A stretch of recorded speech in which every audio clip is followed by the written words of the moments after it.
Episode 4 پیشکش میرے کارواں۔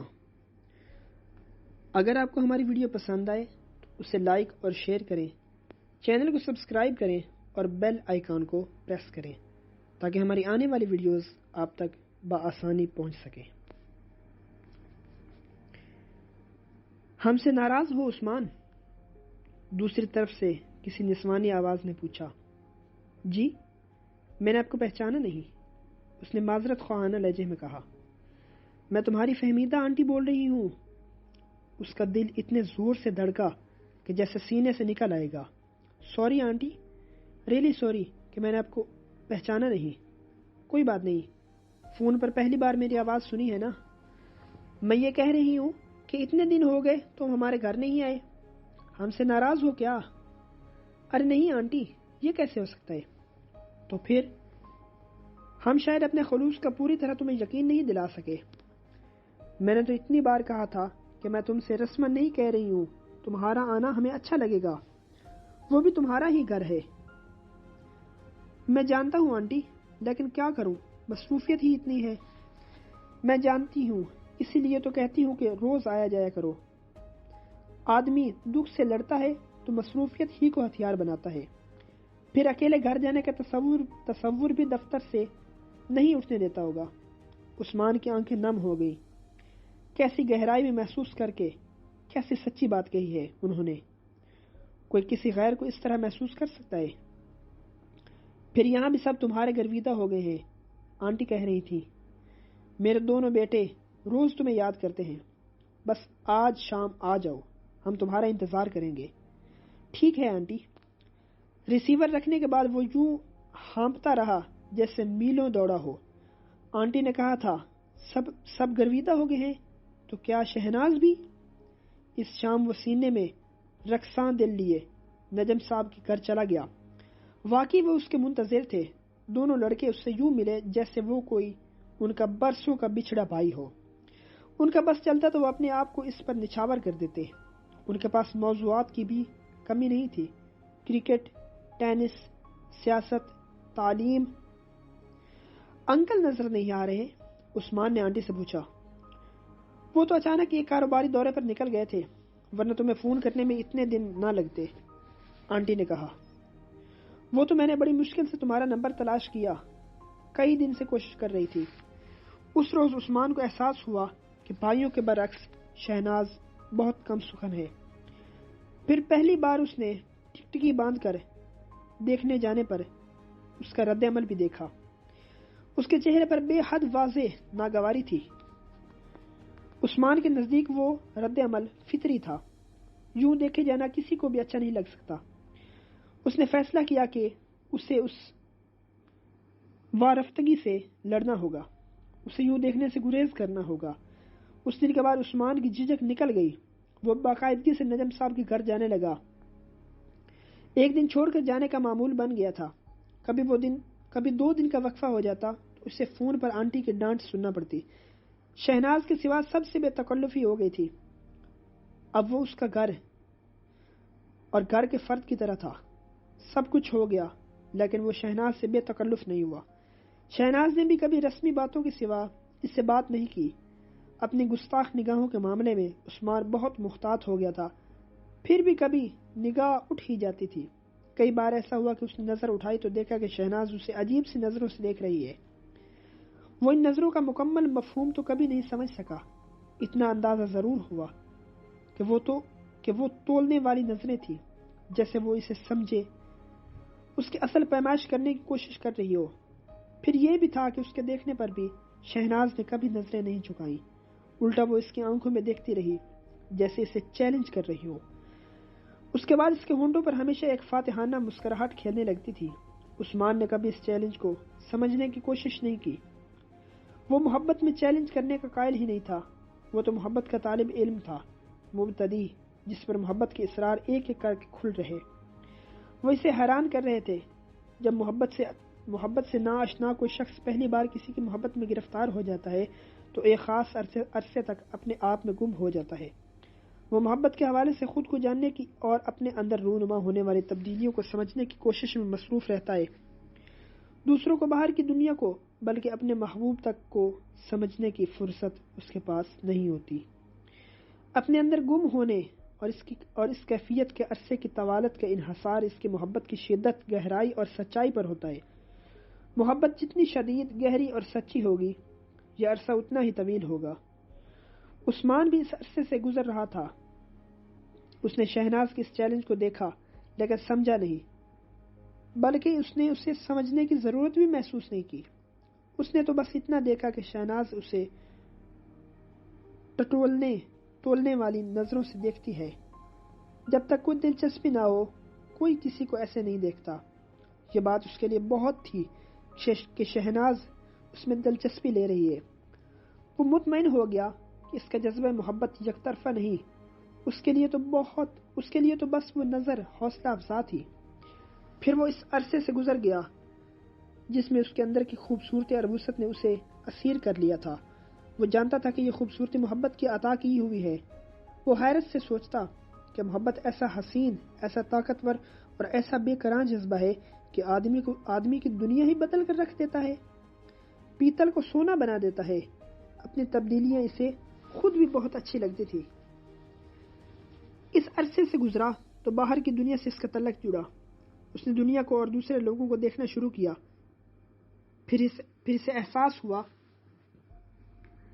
کہ اس کے اندر موجود جھیل جیسی پرسکون اور خوبصورت محبت اپنا اظہار، اپنا اثبات چاہتی ہے، اور وہ خود بھی اسے چھپا کر رکھنا نہیں چاہتا۔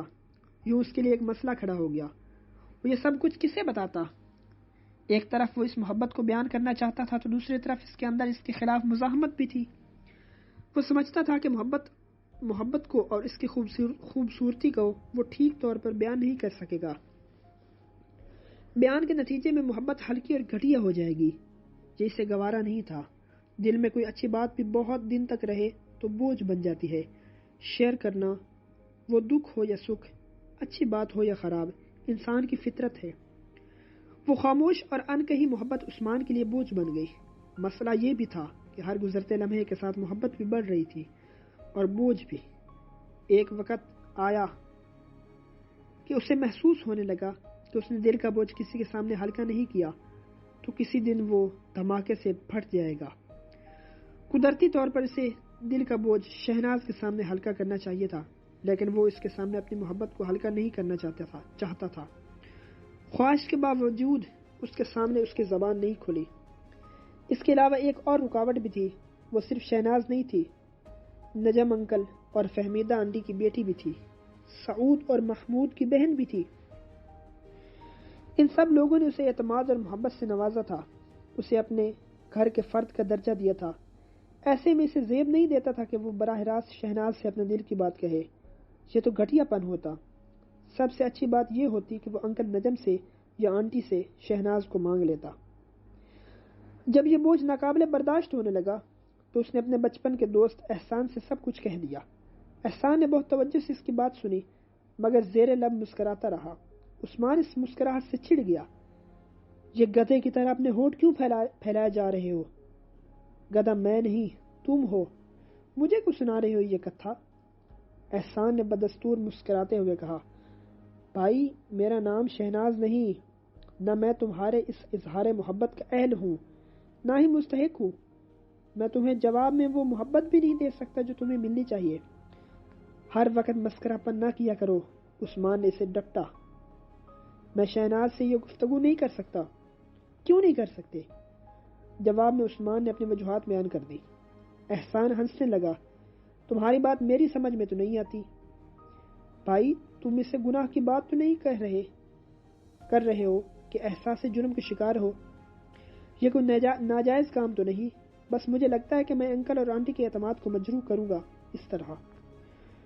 عثمان حفیظ بڑے تواتر سے ان کے گھر آنے لگا۔ اس کے انداز میں اب بلا کی خود اعتمادی تھی، جیسے وہ اس گھر کا ہی فرد ہو۔ محمود اور سعود اس کے گرویدہ تھے، ممی اور پاپا تو اس پر جان چھڑکتے تھے۔ دوسری طرف عثمان کا رویہ بھی اب پہلے سے مختلف ہو گیا تھا۔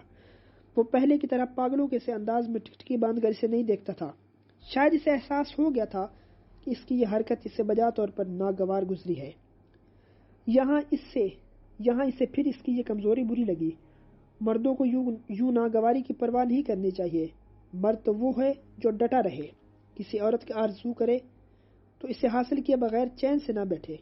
اس نے سوچا، یہ شخص ہے ہی کمزور، اس کی شخصیت میں بودا پن ہے۔ شہناز دودھ پیتی بچی نہیں تھی، پھر مشکور کی محبت نے بھی اس کی سمجھداری میں اضافہ کیا تھا۔ مردوں کی نظر میں معاملے میں عورتوں کو ویسے بھی فطری شعور ہوتا ہے۔ معصوم بچیاں تک مردوں کی نظروں کو پہچان لیتی ہیں۔ شہناز نے بھی عثمان کی والہانہ نظریں، اس کی وارفتگی دیکھ لی تھی۔ وہ جان گئی تھی کہ وہ اس سے محبت کرتا ہے۔ یہی نہیں، اسے اس کی محبت کی شدت کا بھی اندازہ ہو گیا تھا۔ جس شخص کو کسی لڑکی کو دیکھتے ہوئے اس بات کا خیال بھی نہ رہے کہ وہ اسے اس عالم میں جو بھی دیکھے گا اس کے راز کو جان جائے گا، وہ اپنے آپ میں ہو ہی نہیں سکتا۔ پھر شہناز نے ممی اور پاپا کی عثمان سے محبت بھی دیکھی تھی۔ وہ جس طرح سے اس پر جان چھڑکتے تھے وہ خطرناک تھا۔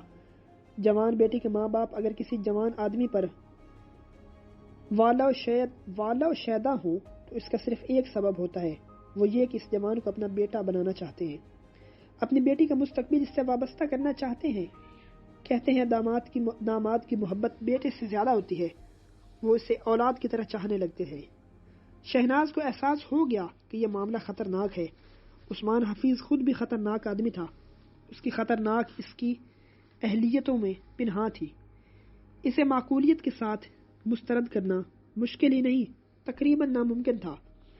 معاشی اعتبار سے وہ مستحکم تھا، محنتی بھی تھا اور کاروباری شعور بھی رکھتا تھا۔ صورت، شکل اور شخصیت کے اعتبار سے لاکھوں میں ایک تھا، خوش گفتار بھی تھا۔ وہ جانتی تھی کہ کردار کے اعتبار سے بھی وہ بے داغ ہے۔ ایسے آدمی کو کوئی کیسے مسترد کر سکتا ہے؟ شہناز ذہین تھی، اس دشواری کو خوب سمجھتی تھی۔ اگر مشکور اسے پہلے نہ مل گیا ہوتا تو وہ خود بھی ہچکچائے بغیر عثمان کو قبول کر لیتی، لیکن اب یہ ممکن نہیں تھا، لہٰذا صورتحال کو اور زاویے سے دیکھ رہی تھی۔ بات اگر رشتے کی حد تک پہنچ جاتی تو معاملہ مشکل ہو جاتا، اور بات وہاں تک پہنچنا ہی تھی۔ عثمان کم ہمت اور بزدل تھا، وہ چاہتا تھا لیکن اس کے روبرو اظہار محبت کی اسے جرأت نہیں ہوتی تھی، مگر اس کے پاپا اور ممی سے تو کسی بھی وقت بات کر سکتا تھا۔ عافیت اس میں تھی کہ اس سے پہلے ہی معاملے کو نمٹا دیا جائے۔ نہیں، ابھی نہیں، پہلے میں اپنی ممی سے بات کر لوں۔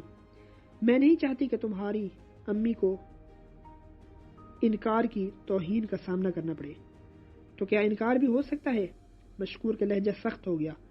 اس میں حیرانگی کی کیا بات ہے؟ تم اپنی جاب تو دیکھو، کیا برائی ہے میری جاب میں؟